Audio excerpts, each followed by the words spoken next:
Definitivamente este tema que está viviendo Ecuador hay que analizarlo porque ya se completan varios días donde los ecuatorianos viven noches y días trágicas por parte del terrorismo. Vamos a analizarlo de inmediato. Nos acompaña directamente desde Guayaquil Julio César Cueva, quien es abogado penalista, con quien vamos a analizar esta situación de orden público que se registra en el país ecuatoriano. Señor Julio César, gracias por estar con nosotros aquí en DNews. Le saluda Sergio González.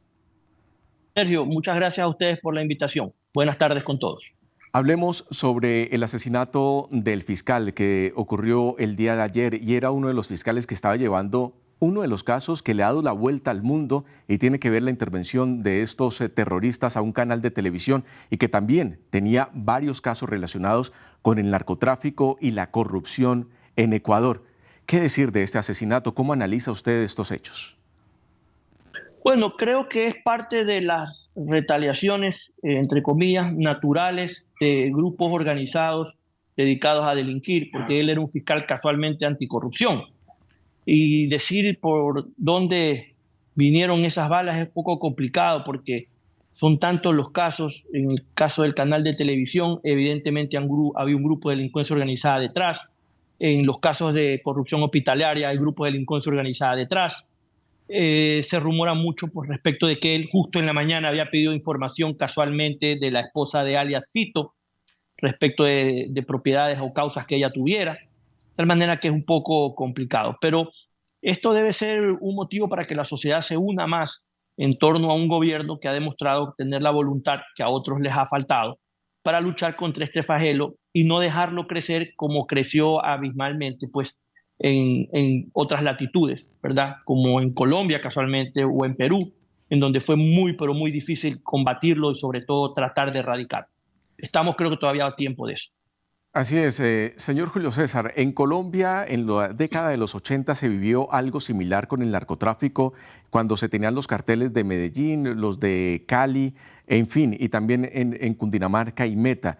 Y se vieron varios asesinatos por parte de Pablo Escobar, también a administradores de la justicia en el país, quienes no tenían una protección. Estamos hablando de la década de los 80. ¿Cómo poder explicar que en el 2024 con tanta tecnología, con todos estos casos que se llevan en Ecuador, que también tienen que ver con el narcotráfico, un fiscal no tenga protección cuando tiene temas tan sensibles que maneja en la agenda de justicia del país? Bueno, tu pregunta es un poco difícil porque yo coincido contigo. ¿Cómo justificar con la tecnología que tenemos hoy en día que alguien tenga que ir presencialmente a una audiencia? Ahora, específicamente en el caso de César, él no tenía escolta ese día porque aparentemente él había dicho que la audiencia a la que él se dirigía al momento en que lo matan iba a ser virtual. ¿Qué pasó y por qué cambió de parecer? Tendrá que determinarlo las investigaciones. Pero creo yo, y lo he dicho públicamente, en materia penal, tanto jueces como fiscales tienen que estar, salvo ciertas excepciones, y con la mayor cantidad de seguridad posible, en la virtualidad. Desgraciadamente en el Ecuador no hemos tenido un consejo de la judicatura que cree, más allá que la ley lo ordena, un expediente electrónico que impida que tengas que ir a revisarlo físicamente a una unidad judicial que no tiene ninguna seguridad en lo absoluto, ni hemos tenido juzgados virtuales donde podemos nosotros litigar sin problema, sin tener que ir a arriesgarnos a una unidad judicial que es un blanco fácil de la delincuencia organizada. De tal Así es. forma que es muy difícil explicarlo porque realmente es algo de sentido común. Pero ¿considera usted como abogado penalista que falta mayor protección a los que administran la justicia en Ecuador, sobre todo en estos días tan sensibles? Yo te diría que falta protección porque realmente no es que mayor protección, no tienen protección. Ok. Si tú me preguntas a mí, mandar un fiscal en un carro que no es blindado, con un policía al lado, lo único que vas a hacer es que en lugar de matar un fiscal, maten un fiscal y un policía. Porque no te puedo decir que el policía tiene chaleco de primer nivel, no te puedo decir que el policía lleva un fusil, no te puedo decir que el policía lleva un casco balístico, lo propio el fiscal. De tal manera que son garantías mínimas. Yo también he dicho a los fiscales y a los jueces deberían permitirles incluso portar armas hasta por un mínimo de seguridad, hasta por lo menos para sentirte seguro, aunque no sea suficiente, ¿verdad? Pero eso no, eso desgraciadamente no pasa. No es el primer caso. Me preocupa mucho que no sea el último. Claro, ¿usted ha tenido la posibilidad de hablar con otros fiscales que lleven casos también de seguridad nacional que estén en el proceso y que teman por su vida en este momento, que se están enfrentando a estas bandas criminales del narcotráfico? Sí, por supuesto, muchos de ellos son amigos míos, los veo casi todos los días. ¿Qué Bueno, le ahora no dicen? porque están en virtualidad, que tienen miedo. Y muchos de ellos han pensado en renunciar porque creen que realmente no vale la pena. Pero creo que más que ellos sufren sus familias, que cuando se despiden en la mañana no saben si es la última vez que los van a ver con vida. Creo que es una reacción natural de todo ser humano, del saber que lo que está haciendo es algo que va más allá del riesgo normal que toda persona debe de correr, porque no se le puede pedir ni a un juez ni a un fiscal que sea suicida. Realmente creo que quienes continúan esta función pública son eh, héroes, porque solamente así puedes catalogar a alguien que, sabiendo que hoy puede ser su último día, sigue insistiendo en querer hacer justicia. Pero, señor Julio César, eso llama la atención de lo que usted está diciendo, porque si las ofensivas por parte de las fuerzas militares, de la policía, del ejército, están buscando a estos delincuentes, y si no hay quien administre la justicia, va a haber un problema mucho más grande en Ecuador en ese caso, y se hará demorar la justicia en llegar en este punto. Sí, por supuesto, porque nada te sirve que tú detengas a todos los delincuentes que hay si al llegar a la justicia basta con amenazar a un juez o un fiscal Van a para quedar que libres, queden en libertad.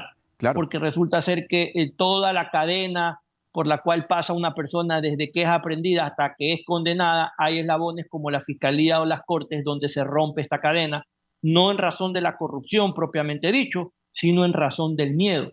Pero eso lo puedes combatir, como tú bien dices, con la tecnología de hoy. No entiendo por qué no tenemos un expediente virtual, no te lo podría explicar razonablemente porque yo que lo vivo no lo entiendo y no sé por qué, teniendo ya la legislación, no tenemos a los jueces y a los fiscales permanentemente en salas virtuales de audiencia y jueces penales con competencia territorial nacional, de tal forma que un juez en una provincia, al tener competencia territorial nacional, puede juzgar un delito de otra provincia de tal manera que se le dificulta al delincuente localizar al juez, sin perjuicio de la protección personal de datos del juez, que pueda ser protegida de tal manera que no cualquiera pueda averiguar su información para poderlo o corromper o matarlo. Son cosas que con la tecnología toman muy poco tiempo hacer y sobre todo no son mayormente costosas. ¿Considera No te usted? lo puedo explicar razonablemente porque Claro. yo mismo no lo entiendo. Claro, ¿considera usted que en pocos días vamos a llegar a tener una ola de varios fiscales y varias personas, administradores de justicia, que pidan refugio internacional y que estén operando para poder realizar este tipo de audiencias fuera del país?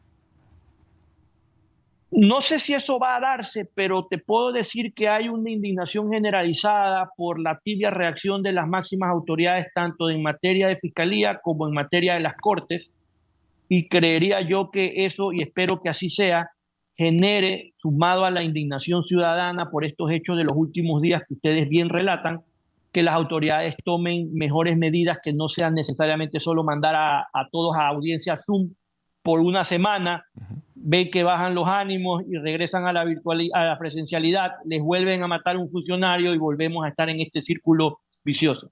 Quiero creer que este es el principio de la transformación de la justicia en una era digital para que ciertas materias sean como la penal, sean totalmente virtuales, de tal forma que no sigamos teniendo que lamentar jueces y fiscales. Lo que sí te puedo decir es que creo que en los próximos días, ya no tanto a nivel de fiscales, solamente de jueces, la ciudadanía va a sufrir la arremetida de grupos que en estos momentos fueron sorprendidos por la reacción inmediata del Estado ante los sucesos en Canal 10, pero que van a reorganizarse con el objetivo de dar guerra, porque usted comprenderás tú, Sergio, pues que el negocio es tan lucrativo que no se lo van a dejar quitar fácilmente. Claro, y esa es la lucha que se está mirando desde no solo Ecuador, sino todo el continente, poder atacar directamente el financiamiento de los grupos terroristas para que no sigan cometiendo estos delitos. De seguro usted, señor Julio César, tiene más información de la que podamos tener nosotros acá y es sobre el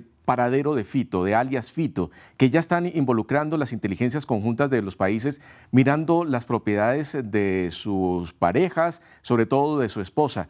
¿Considera que se va a dar pronto el paradero de este terrorista?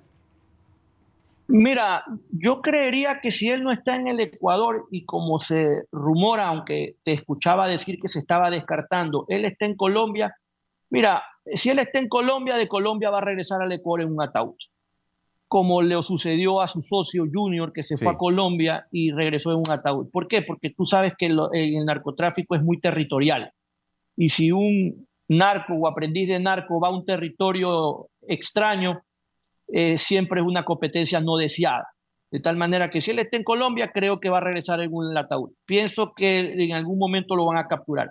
Pero tú has dicho algo que es importantísimo. Mira, esta guerra no se gana con balas, se gana atacando la estructura financiera de esta gente, porque la corrupción, las balas, los sicarios, la droga y todo se compra con dinero. Si tú les quitas a ellos las cosas y los bienes mal habidos, ya no tiene sentido estar en el negocio porque trabaja para que se lo lleve el Estado. Si el Estado ecuatoriano, con la ayuda de la comunidad internacional, porque este es un problema transnacional, no combate las estructuras financieras de esta gente, ellos tienen capacidad económica para pelear décadas enteras.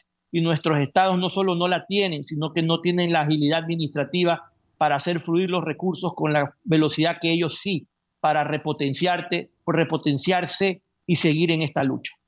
claro, así es. Y teniendo en cuenta también los derechos humanos que cobija a todos los ciudadanos que los estados tienen que cumplir. Ellos como terroristas, como delincuentes, los derechos humanos no los tienen en cuenta. Señor Julio César, gracias por estar aquí en DNews, darnos a conocer su punto de vista y le agradezco mucho sus palabras al darnos a conocer la preocupación de los jueces, de los fiscales en Ecuador y darnos a conocer también que no se nos olviden que tienen familiares que también la están pasando muy mal, con una preocupación muy grande. Lo decía usted, están saliendo a audiencias, pero no saben si van a regresar. Nuestra admiración por ellos y que sigan en su lucha para poder llevar administración de justicia a todo el Ecuador. A usted, doctor Julio César, gracias por estar con nosotros aquí en DNews. Sergio, siempre es un placer y un honor para mí. Que tengan un buen día.